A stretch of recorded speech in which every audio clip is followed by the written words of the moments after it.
Salut à tous les amis, c'est Akan, j'espère que vous allez bien. Aujourd'hui on se retrouve dans une nouvelle vidéo. Cette fois-ci ça va être des histoires assez classiques, des petits basiques comme ça. Ce sont des histoires pas forcément vraies, je tiens à le préciser, il y a des doutes qui peuvent subsister, mais ce sont des histoires qui sont quand même horrifiques et j'espère qu'elles vous laisseront des petits frissons quand vous quitterez la vidéo. Les amis, si la vidéo vous plaît, n'hésitez pas à liker la vidéo, n'hésitez pas également à vous abonner à la chaîne. Et on est parti pour aller au coin du feu et aborder ensemble ce creepy mystery.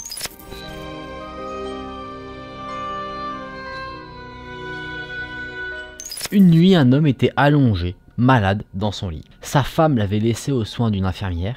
Et elle, pour se reposer, elle n'était pas avec lui dans la chambre, elle était dans une chambre à côté. Pendant qu'elle était en train de se reposer, à un moment donné, elle a ouvert les yeux pendant la nuit et ses yeux se sont posés sur la fenêtre. Tout d'un coup, au travers de cette fenêtre, elle a vu des sortes de petites lueurs passer très vite. Elle a cru que c'était des visiteurs qui venaient voir un petit peu comment ça se passait dans la maison, comment se tenait l'homme, comment il survivait entre guillemets à sa maladie. Mais elle s'est dit, oh non, j'ai pas envie de voir des visiteurs maintenant. Sauf que c'était pas des phares de voiture qui étaient passés, c'était pas le signe que des visiteurs venaient, parce qu'il y avait plus d'une douzaine de petites lumières qui sont passées dans la fenêtre. Et c'était impossible qu'il y ait 12 voitures qui débarquent comme ça. L'homme qui se trouvait dans son lit a également vu ces lumières, et ça, plutôt que de se dire ce sont des visiteurs, lui ça l'a directement effrayé. En soi, les chambres étant à côté, l'homme et la femme voyaient la même chose.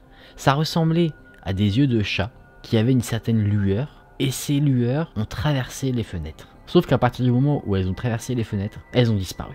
La femme les a revues quelques minutes plus tard, mais cette fois-ci il y avait une sorte de lueur supplémentaire qui ne ressemblait pas aux lueurs qu'elle avait vues.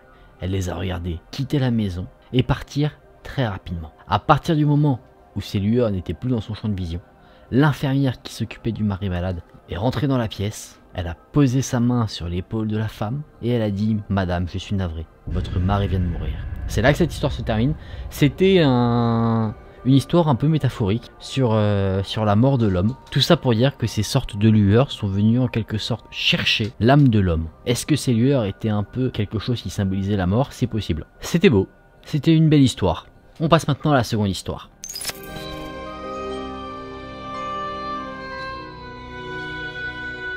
Il y avait un jeune garçon, âgé de 16 ans, qui avait trouvé un job d'été. Ce job d'été, c'était un travail dans la ferme de son grand-père. Un matin, ce fameux grand-père a envoyé le jeune garçon en ville pour aller acheter quelques provisions. Le jeune garçon, avec un pick-up, s'est rendu en ville. Il s'est garé à l'extérieur d'un marché, et alors qu'il était en train de marcher dans les différentes allées, il a bousculé un homme. Il l'a pas bousculé violemment, il est juste rentré dans l'homme. Il s'est retourné, et là, avec stupeur, il a vu que c'était la grande faucheuse.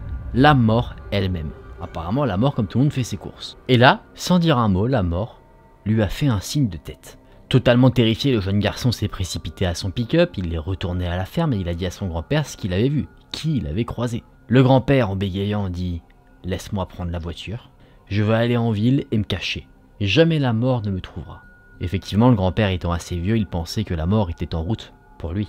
Mais qui sait, peut-être que ce n'était pas lui la réelle cible de la mort. Le jeune garçon tenait à accompagner son grand-père, du coup il l'a accompagné jusque dans la ville. Une fois avoir déposé le grand-père, il est parti. Sauf que le grand-père n'avait nulle intention de se cacher, ce qu'il voulait c'était confronter la grande faucheuse. Il s'est donc rendu au marché où son petit-fils l'avait rencontré, et effectivement, au milieu de la foule, il l'a vu. D'un pas assuré, le grand-père s'est présenté devant lui, et il lui a dit directement ces mots. « Pourquoi avez-vous effrayé mon petit-fils ce matin? Il n'a que 16 ans, il est bien trop jeune pour mourir. » Et là la mort, contrairement à la première rencontre avec le petit-fils, là il va répondre avec des mots. Il va dire « Je suis désolé concernant ceci.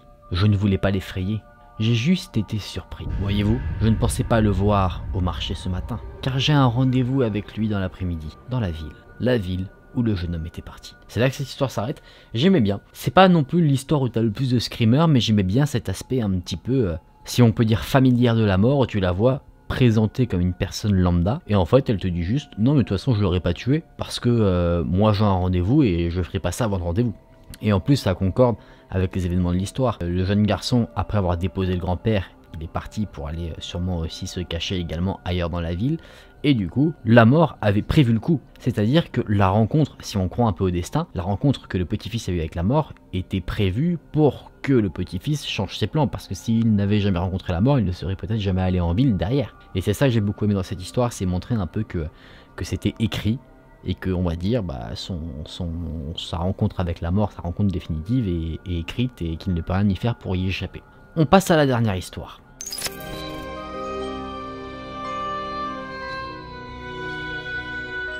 C'est une histoire cette fois-ci réellement d'horreur que je vais vous raconter à la première personne. Depuis le temps où je suis capable de me souvenir de choses, je me souviens que je n'ai jamais aimé cette maison. J'ai toujours été effrayé par les escaliers, surtout ce qui s'y trouvait en haut, et je ne m'y suis jamais senti en sécurité. Ma mère, à chaque fois que je devais aller me coucher, laissait la lumière allumée parce qu'elle savait que j'étais bien trop effrayé par la pénombre. Un soir, alors que j'avais 9 ans, ma sœur était en bas des escaliers et moi j'étais au lit. J'attendais d'un côté que ma mère revienne à n'importe quel instant, et à un moment donné, effectivement, j'ai entendu la porte d'entrée s'ouvrir. J'ai entendu ma sœur crier « Bonjour maman », mais elle n'a eu aucune réponse. J'ai entendu des bruits de pas, mais ces pas ne ressemblaient pas à ceux de ma mère. Ces pas, elle, étaient plutôt légers, plutôt distingués, mais là, ça ressemblait à des bruits de pas lourds, comme ceux que pourraient faire les pas d'un homme. Ma sœur a crié « Qui est là ?», mais elle n'a pas eu de réponse. J'ai entendu ces bruits de pas monter les escaliers, traverser le couloir, et quand ma sœur a dit « Qui est là ?», les bruits de pas se sont arrêtés. Elle était jeune, effrayée, mais elle savait que moi j'étais à l'étage, en train de dormir, donc d'un côté elle s'inquiétait un petit peu pour moi. Elle a pris une lampe de poche, et elle a commencé à fouiller dans toute la maison pour voir si elle trouvait quelqu'un. Elle s'est même rendue au grenier. Néanmoins, elle n'a trouvé personne. Ma sœur est donc retournée dans la pièce à vivre, mais dès qu'elle s'est assise sur le canapé, les bruits de pas ont repris. Ils sont venus du couloir de l'étage, puis dans les escaliers, dans la cuisine, puis dans la pièce à vivre, où se trouvait ma sœur. Elle était totalement terrorisée. Elle a crié « Allez-vous-en » et là la porte d'entrée s'est ouverte doucement, dans un grincement. Les bruits de pas sont passés de l'intérieur de la maison à l'extérieur, et la porte s'est refermée. Ma sœur a foncé vers une fenêtre pour voir si elle apercevait quelque chose, mais elle ne voyait personne, même pas une empreinte dans la neige qui était en train de tomber. C'est là qu'elle s'est rendue compte d'une chose très rapidement, c'est que peu importe ce qui était rentré dans la maison, ce n'était pas humain. Elle s'est allongée dans le canapé, cachée sous un plaid, en attendant que ma mère rentre. Peu de temps après ces événements, nous avons déménagé, mais quelque chose d'étrange s'est passé juste avant notre départ. Ma sœur et moi, on était dans la pièce à vivre, quand tout d'un coup, nous avons entendu de terribles grognements. Ça ressemblait à quelqu'un qui était à l'agonie, en train de subir une souffrance terrible. Ces bruits semblaient venir du cellier. Ce son était si fort que notre chien a aboyé. Il semblait totalement terrifié. Habituellement, le chien, à partir du moment où j'étais avec lui, allait dans n'importe quel endroit. Mais là, il refusait catégoriquement d'entrer dans le cellier. Le cellier était une pièce qui était assez lumineuse, donc ma sœur et moi, on a décidé de s'y rendre ensemble. On a suivi le son de grognement jusqu'à un petit tonneau. Et une fois qu'on était devant, les grognements ont cessé. J'ai voulu fouiller dans le tonneau, mais j'étais bien trop terrifié. Nous avons quitté le cellier et ensuite nous avons déménagé. Nous n'avons pas emporté ce tonneau avec nous. Et je me suis toujours dit que si j'avais eu le courage de fouiller à l'intérieur, j'aurais trouvé ce qui nous avait causé autant de troubles. Peut-être qu'il y avait quelque chose de caché dans ce tonneau. Peut-être des os humains. J'ai posé plusieurs fois la question à ma mère concernant la maison où nous avions vécu. Je lui ai demandé si les gens qui y vivent maintenant ont déjà expérimenté des choses étranges, mais elle n'a jamais voulu me répondre. Néanmoins, étonnamment, bien qu'on n'en ait jamais réellement discuté avec mes parents, tout le monde semblait très heureux de quitter cet endroit. C'est là que cette histoire s'arrête. Effectivement, la maison était hantée. Peut-être qu'il y avait quelque chose dans le tonneau ou sous le tonneau qui aurait pu justifier de telles activités étranges. En tout cas, c'est un mystère. C'est sûr que c'est quelque chose, quand tu es très jeune, qui doit être plutôt traumatisant à vivre et qui doit te rester en tête effectivement pendant un moment. En tout cas, c'est resté dans la tête de la personne qui raconte l'histoire, ça c'est sûr, parce que si elle a reposé des questions alors qu'il y a eu un déménagement, c'est que ça lui trottait quand même pas mal dans la tête. Les amis, on en a fini pour ces 3 petites histoires.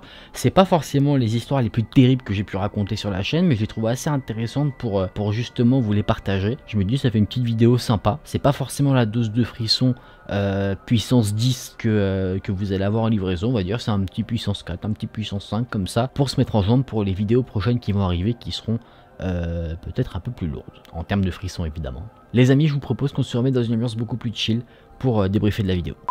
Alors ces histoires, vous en avez pensé quoi? Moi j'ai trouvé ça intéressant. En fait, ce qui m'a surtout donné envie de vous raconter ces histoires, c'était vraiment cet aspect de la mort qui est montré d'une manière assez particulière. C'est pas la mort qui te tombe dessus comme ça. J'aime bien dans la première histoire l'aspect un peu métaphorique de la chose. C'est limite un peu doux avec ces sortes de lueurs. Dans la deuxième, on a vraiment une mort qui est représentée comme un être humain. Et un être humain d'un côté limite sympa, en mode ah désolé, je veux pas lui faire peur. En fait, moi j'attendais pour mon rendez-vous de 14 h. Tu vois, genre ça, je trouvais ça assez marrant parce que j'ai déjà fait des vidéos après Alors c'était pas la mort elle-même qui était représentée, mais c'était plus le diable, où c'était un homme un peu malsain, un peu maléfique, ce genre de choses. Et là du coup, prendre la personnification de la mort elle-même, je trouvais ça intéressant de vous le présenter. Et sur la dernière histoire, ça c'était un peu plus une histoire classique, hein, une sorte de témoignage si on peut dire, de personnes qui ont vécu des événements paranormaux. Sur cette histoire-là, on pourrait se dire que c'est quelque chose qui est vraiment arrivé. Ça ressemble à un truc qui pourrait être expérimenté par n'importe qui. Encore une fois, à partir du moment où on croit à ce genre de choses. Les amis, j'espère que la vidéo vous a diverti, que vous avez passé un bon petit moment. Si c'est le cas, n'hésitez pas à liker la vidéo et à vous abonner à la chaîne. Je vous remercie d'avoir regardé la vidéo. C'était encore une fois un plaisir pour moi de vous partager ces histoires. On se dit à très vite